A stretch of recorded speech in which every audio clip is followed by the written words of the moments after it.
Welcome to Free Plugin Friday, the series where we check out a free plugin, you guessed it, every Friday. And today we are taking a look at a very similar plugin to last week. But instead of a bass, it is an acoustic guitar plugin. My name is mattflanc, let's get started. So although this guitar plugin is really similar to the bass plugin we checked out last week in Free Plugin Friday, there still is a couple differences. First of all, obviously this is a guitar, and we're going to start from the top left and work our way down to the bottom right, and then go over the different additional tabs that come with this plugin. So first off, we have the image of this guitar here. We can change the tuning of each string individually. You can only down tune the strings and not tune them up, so I don't know why that is, but I would like to tune them up as well. As you can see, it only goes down even if I drag right. So then we have a couple of options. The first one being open strings first. This is useful when you're playing high note arpeggios. So then we have a hold pedal knob. This just acts like a sustain pedal on a piano. Then we can also choose between standard mode, keyboard mode and solo mode. Standard mode I like to use most often. With the keyboard mode you have also the option to play different notes on the same string at once. Just like this. Then we have solo mode, which allows us to only play one note at a time. And you can see on the piano keyboard that I'm holding multiple notes.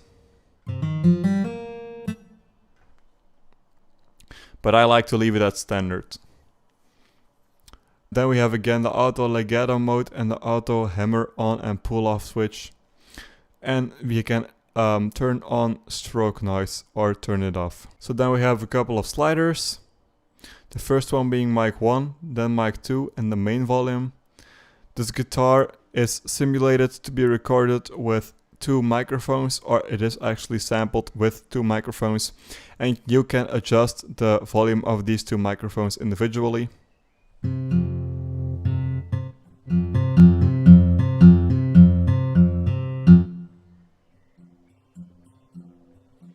Mic 1 has a lot more low ends to it, and mic 2 has a lot more high frequencies in it. And then we can adjust the master volume.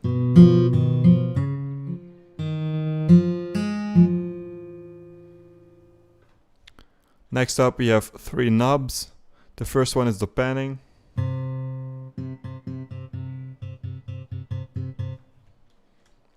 Then we can adjust the width in the stereo field. Now it's basically mono. Now it's really wide stereo. Then we can double the width. We have to turn this on separately, and then we can adjust the knob.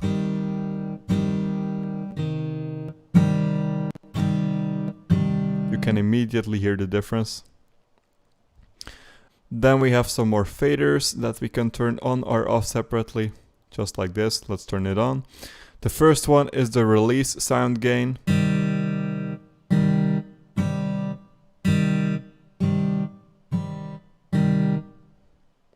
The second one is the effects sound gain.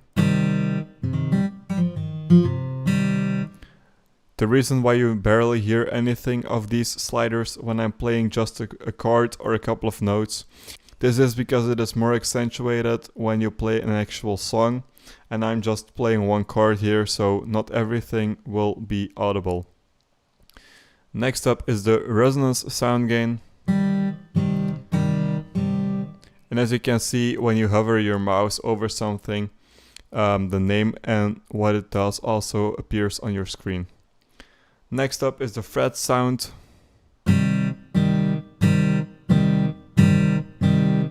This one is audible when I just play a chord.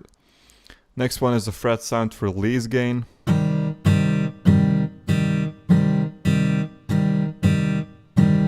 previous one was the attack. This is the release. And we can also turn everything off.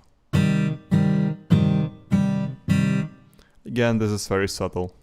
Next up, we can increase the resonance release time. As you can see now, it's fairly short. Let's turn it up. You can still hear a lot of resonance going on even if I stop playing.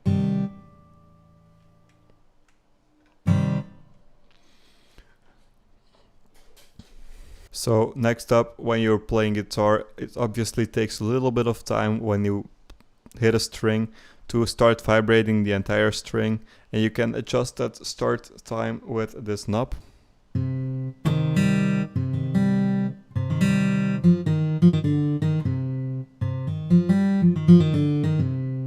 The difference is very subtle, but it is there, and it can be useful if you're trying to create that realistic guitar sound.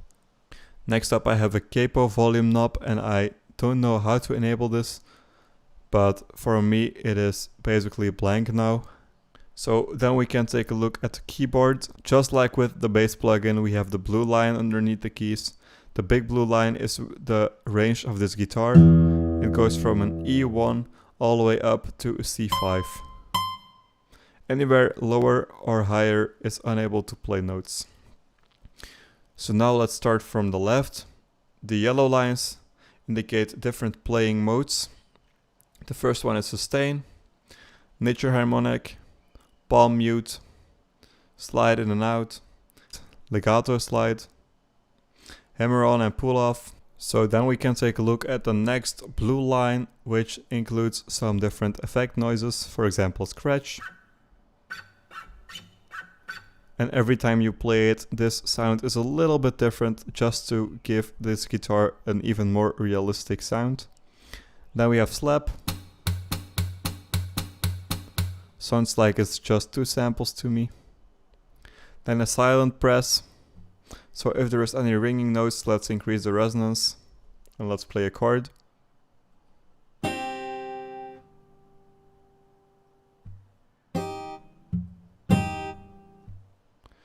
It is almost like when you hit all the strings with your palm to mute all the ringing noises, and that is exactly what happens when you play this note. Next up, you can also have a silent stroke. So instead of pressing the notes, it strokes them to mute them. Then we have a downstroke noise. And then we have an upstroke noise. This is a different downstroke noise. And lastly, this is one more upstroke noise. Then we have a couple of different modes that you can toggle. For example, the strum mode, the poly repeater, the auto legato mode switch, and then again another poly repeater. This is the same thing that we saw with the bass plugin that also had 2 different keys that did the same thing. Then we have 2 more effects. One is hit top open and one closed or muted. And then we have the rim. So if you want to include some percussive elements when you're making a guitar piece, you can also include that, which is pretty nice. And then we have another open string first toggle or tap play toggle. What this is going to do, if I can make this stop. If you imported a tab in the tab page, you can make this key start to play the tab.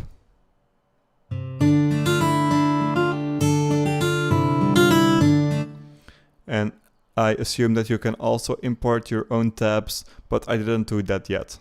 Then you can also sync this to the BPM of your DAW. So we've been looking at the main tab all this time, so now let's take a look at the second tab, which is the Strummer. You can turn the Strummer on first by switching this switch.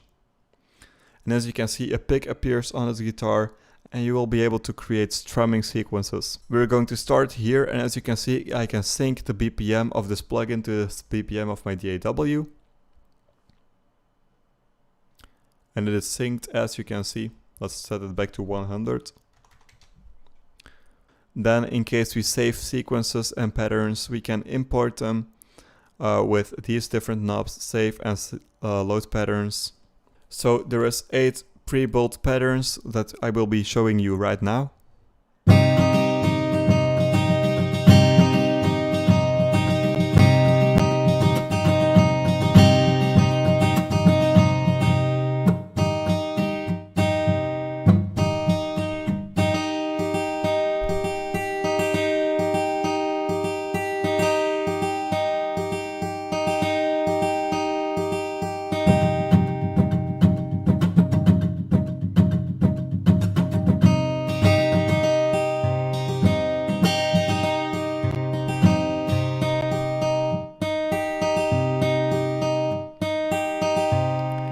So that are the pre-built patterns and sequences, but you can obviously change those in the sequencer.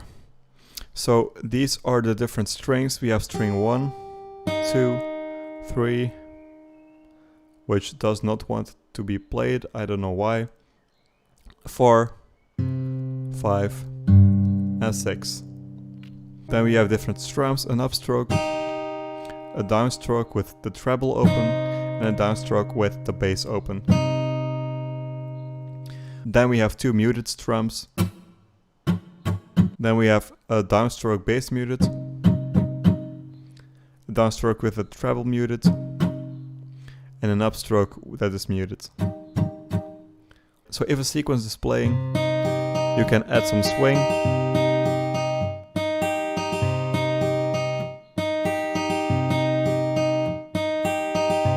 You can change the quantization.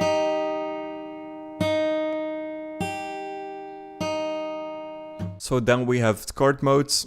We can create up to 24 different chords here. As you can see, we have tab 1 and tab 2. So let's say I like this riff and I wanted to play this chord. I press the 1 here. Now I wanted to play this chord. But I don't want it to be minor, I want it to be minor 9.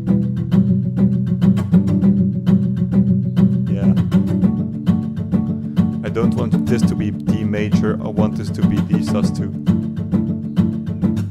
We can even change separate notes, so let's say we want to change this note to this note. We can. And it will change to user here with the chord type.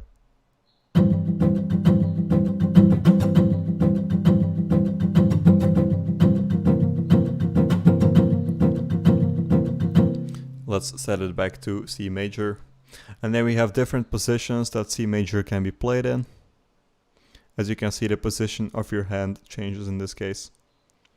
You can also load and save these banks, so you can load them later for different songs. And you can also transpose the whole chord bank by pressing this. We can transpose it to, for example, F. And now everything is transposed. This was C before, now it is F.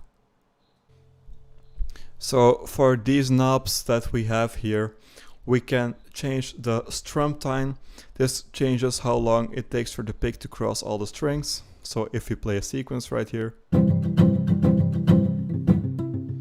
as you can see, if I increase the strum time, the pick will start moving slower. If I decrease the strum time, the pick will start moving faster.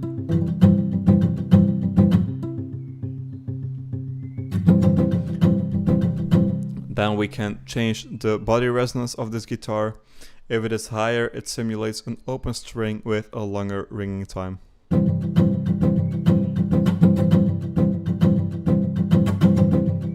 And we can also change the mute. If it is lower, the value will have greater depth. And then we can also change the mute.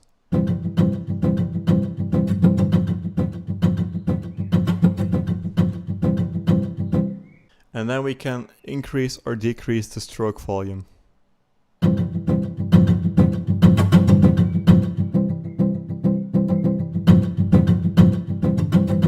So then we can also add some humanization. As you can see, we have A, E, and V.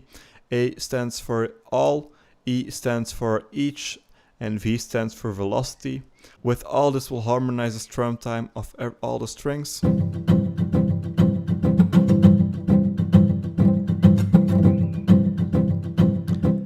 If you don't want this and you don't want all the strings to be affected by this humanization A, you can use each.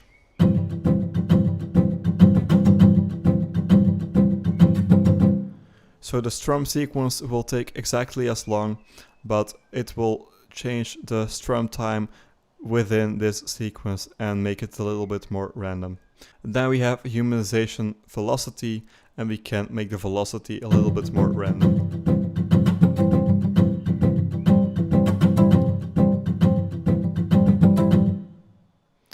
Just like that.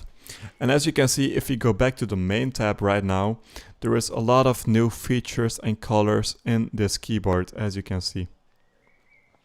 we have the same yellow line here, but then we have this green line that wasn't there before. And you can switch to different chord modes with these knobs. So this is basically just for MIDI programming, not for live playing. But you can also automate this to be played live, obviously. So this green line is just to switch between different chords in the Strummer. We can switch between 1 through 24 by playing this in our MIDI editor. Then with these yellow short ones, we can toggle the different sequences that are right here, the different patterns. Then we can change the strum time. If we play this note with more velocity, the strum time will be shorter. If we play this note with less velocity, the strum time will be higher. And then we have the same effects as before, and these are all the same. So next up we have tab mode, which allows us to play a tab. We can also import our own tabs, and we can change the velocity humanization. We can introduce some swing and so on.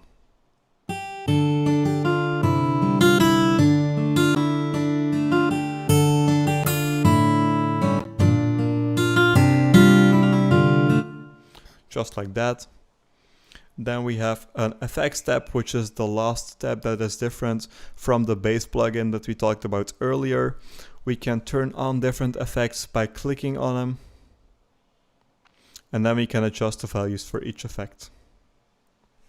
Then we have a wah pedal here. We can adjust this by clicking and sliding with our mouse. Sliding down will decrease this pedal effect. Sliding up with your mouse will increase it and will tilt the pedal, as you can see.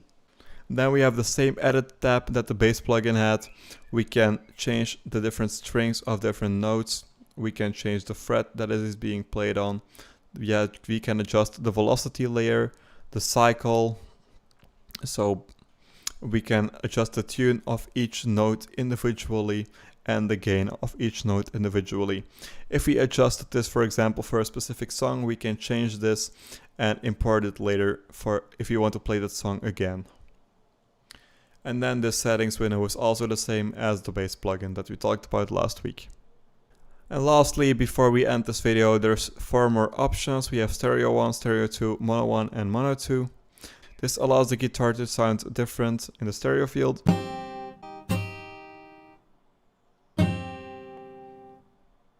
And then we have mono 1 and mono 2. So this was basically it for the guitar plugin. If I missed anything or if anything is unclear, make sure to let me know in the comment section down below. If you like this video, hit it with a thumbs up. And if you want to see more like this, more free plugin Friday, more tutorials, make sure to subscribe to my channel. Thanks for watching. My name is mattflanc. Peace out.